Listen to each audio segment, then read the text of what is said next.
Right now is the topic between the Israeli-Palestinian conflict. Yeah. And the majority of those immigrants who come to the United Kingdom because they thought they can have a better life, yes? They're leaving the dictatorship, their own dictator, who were raped their families, stole their money, didn't allow them freedom of religion, did not allow them freedom of speech, yep. yes? And then when they came here, instead of adopting the values of the West, what they do is they're using the values of the West against you guys. Yep. And what do? Instead of combating them and instead of putting them on place, you're scared of them. And you're scared of them because they're also using the, what was the definition of, hey, if you criticize us, we're going to generalize all the Middle Eastern together, not just the extremists, who they are, yeah. and we're going to make you Islamophobe, racist, and you are feeling sorry. And that's why you're not doing anything. And this is why we saw what we saw in Oxford. Yeah. Add to the fact that Qatar has been funding all those institutions, yeah. and you're silent, and they have a specific agenda. Yeah. Now, Oxford is occupied by extremists, because the majority of the silent voice who are peaceful, they are irrelevant. And they don't turn up to these debates anymore. Not only they don't turn up on these debates, they run away from these debates because they don't want to be part of it. Yeah. So only the extremists are there. And when we enter there, first of all, why do I, as an Arab from Israel, who comes to speak his reality, need to go to Oxford with 8 bodyguards? I'm in Oxford. You were told you should have bodyguards? It's not about being told. If we don't, I'm getting attacked. In Physically. Chicago, I was attacked physically. Outside of Columbia University in New York, I was attacked physically. In London, I have death threats against and me. you, as an Arab Israeli, and again, we're told Israel's an apartheid state, when in fact, of course, Arabs live very freely and have the same rights. I really want to tell you about Oxford, but just recently, Amnesty International, the human rights organization, categorized Israel as doing a genocide. Yeah. But 2 years ago, they categorized Israel as an apartheid state from the river to the sea. Ask them what the name of the river and what the name of the sea, they don't understand or they don't know. But they can tell me, those white Europeans here in London, can tell the Arab who live in Israel that I live under apartheid state. This is absolute nonsense. When of course we know that people running the central bank, there's the most senior court in the land, Arabs, Israelis. But let's come back to Oxford, because my goodness me, this is a big topic. The actual debate that was due to be held was, this House believes Israel is an apartheid state responsible for genocide. And you were invited, obviously, to argue on the case that you believe it's not genocide being committed by the Israeli government and the Israeli Defence Forces. You're a former IDF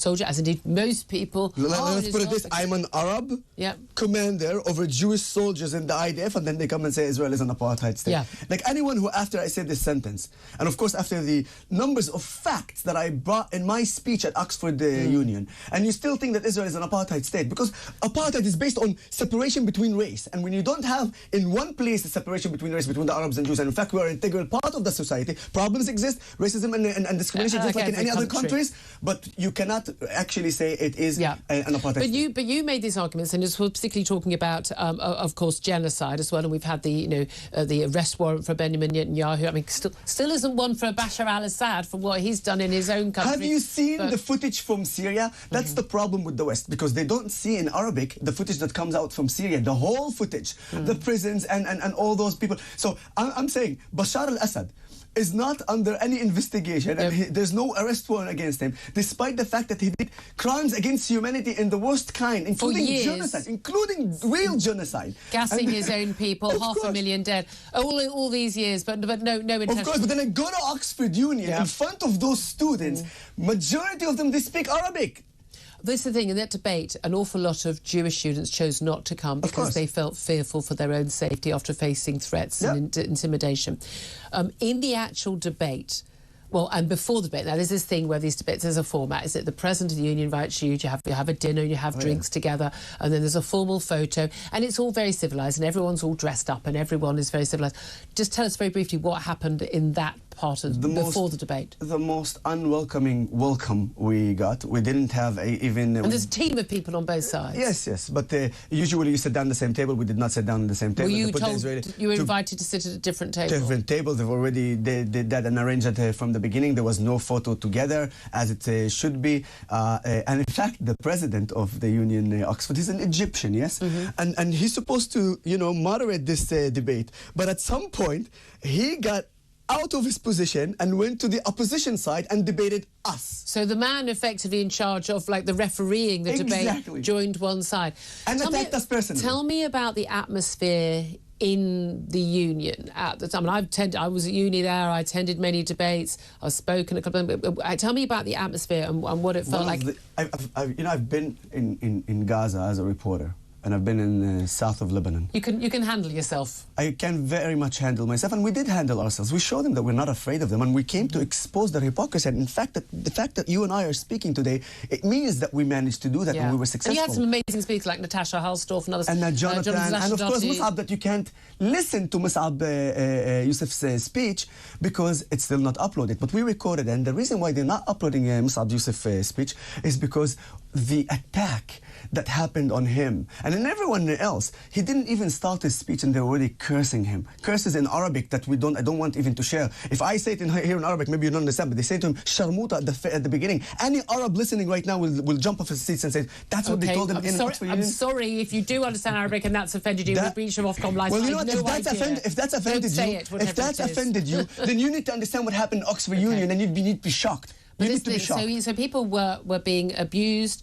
There was also a point when you were quite shocked by the action. You asked a specific question of the audience by a show of hands. One of your colleagues. So first of all, I got expelled because I asked the president to kick out one of the students who took the hostage, Muslim Arab Israeli hostages kept by Gaza. They took the flyer that I printed, throw it on the ground and stamp on it. This is a disrespectful act against our hostages, Muslim hostages. And I could not agree to that. And instead of expelling him, he expelled me because I wouldn't continue. Now, after my speech, Mus'ab came and he had his speech. And he asked the student unions there, he asked them, if you're cursing me and you're saying that I am a traitor and I'm a collaborator because I did the most moral thing, which is telling the Israelis, while I was part of Hamas, telling Israelis about ticking bombs that were meant to kill civilians and innocent people. If that's why you're attacking me, then I'm very happy that you're attacking me about that. But then I have a question for you guys. That's what he said. Can I clarify who he is, just in case you know? Mus'ab Hassan Yusuf, he's the son of a senior Hamas founder and leader. He defected to Israel's side. So he's quite a controversial figure, obviously. Exactly. He's quite controversial for doing the right thing. So, saving lives, by the way, when I say saving lives of Israelis, saving lives of Arab and Jews, because the Palestinian terror attacks and harms us. And as I said in my speech in Oxford Union, I show evidence of that. Now, Mus'ab said, if you have the opportunity and you knew about the 7th of October that's about to happen, will you alert? 75% of the attendants said that they will not alert about the 7th of October. So this is a show of hands. So asking people sitting in Britain, in one of our top universities, one of the top universities in the world, attending a debate, if you knew about the impending massacre of 1,200 the rape, people, the killing, the massacre, and the hostage kidnapping. taking. If you knew about this in advance, and obviously people did know in advance, it didn't come out of the blue. A lot of Al Jazeera journalists know. You would not alert the authorities, and you would not prevent it from happening. And 3/4 of the people there said they wouldn't do that. This is Oxford. Can I say that is absolutely terrifying? You have no idea.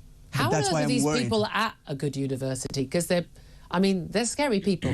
Here's the thing. I want people to have free debates. When people think like that, I think it's much better that we know they think like that because then we can counter it. I don't want people's free speech stopped at that. But to have a debate, to have free speech, you need to allow other people to have their say. But they were basically trying to stop your side giving their point of view. Julia, you have to understand there's a fine line between freedom of speech and incitement and supporting terrorism. Yes. And what we saw there is not freedom of speech at all because they did not allow us. We had to push in order for us to say what we wanted to say. But for them, it was completely terror supporting. There's no other definition that. Miku Peled literally supported Hamas, and that's why they haven't uploaded his speech yet.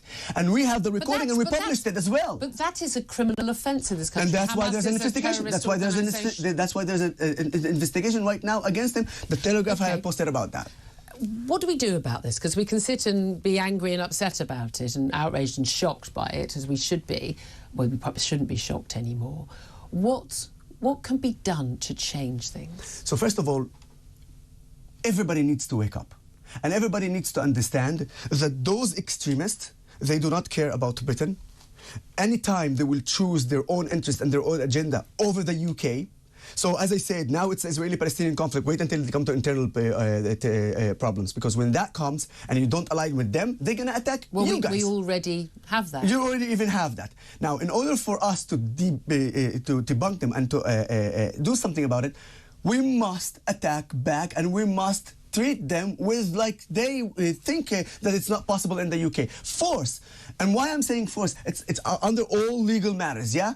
But when the police agrees to Hamas flag, when the police agrees to Hezbollah flags in the UK, what kind of a message you are sending to those extremists? Oh, you know what? Britain is kind of like an ostrich. You know, when there's problems, they put their heads in the sand. It only makes it easier to chop it. And that's what they're waiting for. They want you to move and they're blind. Do you think our politicians, our media, our police, our security authorities, they are simply not awake to what's going on? Because they're scared. They're scared because they're scared that if they do something... Watch this. Why not anyone... Like, you have a very brave voice. But I promise you, if I ask you right now, how much you're getting threats from those extremist, anti-Israeli terror supporters? How much hate you're getting from them? I love the hate. Oh, there you go. Love the hate. So you and I exactly alike. And I thrive from that hate, because if they push more, I want to defend and to attack them more, because I want to expose them more. But the majority are not like us. The majority are scared of them. But they think that if they're scared and they're silent, then they will be okay. In the future, they're going to attack them in any subject. And this is interesting. I just want to like ask a rhetorical question. When Assad committed one of the biggest genocide against his own people, were there mass protests here in London? No, funny that. No. Oh, you know, I'll tell you what. We had a vote in Parliament where the current Labour government, including Minister Ed Miliband, who's in Cabinet now and was the leader of the party, voted against us getting involved. I'm telling you, if the people of Syria were smart, they would say that Israel is doing that. Then you will see a massive protest all over the place. So basically, anyone around the world, here's an offer for you guys. You want the world to care? Just say Israel is committing that. And by the way, the warrant arrest against Netanyahu and Gallen is not only against Netanyahu and Gallen. It's against every citizen of Israel, both Arabs and Jews. And I'm here to tell you guys, this war is not between Arabs and Jews, because right now, as we speak, we have Arab commanders, Arab fighters fighting in Gaza and fighting in Lebanon as IDF soldiers. 2 million Arab Israelis. If you ask all of them, majority of them, they will tell you, we stand by our country and we are against the terrorist organization Hamas. We need to share those information more with the world. This is a war between civilization and terror. Yeah, but the thing is, I find it really ironic and a bit idiotic when people who has never been in Israel even one time can come to me, the Arab who lives there, and tell me about my life. Shut up. Shut up. Hear to that. A great way of ending the conversation. There you go. Yoseph Haddad, really appreciate you joining us. An Arab-Israeli journalist. Very much appreciate that.